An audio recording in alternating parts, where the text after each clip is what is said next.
Bom, galera, essa é a minha moto. É uma moto 150. Se vocês podem notar, ela tá com pouco mais de 24 mil quilômetros rodados. E eu dei um problema nela há pouco tempo, que eu não abasteci. Eu não coloquei o óleo na moto no prazo correto. Então eu troquei. Só que agora ela continua com o mesmo barulho estranho. O meu levei no mecânico, o mecânico disse que o barulho tá normal do motor, mas eu sei que o barulho não é o mesmo de antes, entendeu? Tá alguma coisa estranha. O mecânico não conseguiu me dar o diagnóstico.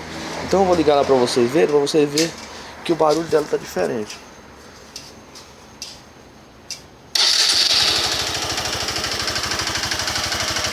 Não sei se vocês podem notar, é tipo batendo alguma coisa. Não é um barulho normal da 150. Quem conhece a 150 sabe que tá diferente. Essa batida aí, tipo querendo falhar, alguma coisa estranha. Isso me incomoda. É só eu acelerar um pouquinho aqui, bem pouquinho, vocês notam com mais facilidade, olha.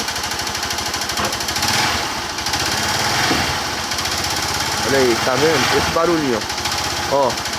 Esse barulho aqui não é o barulho dela, eu sei que não é.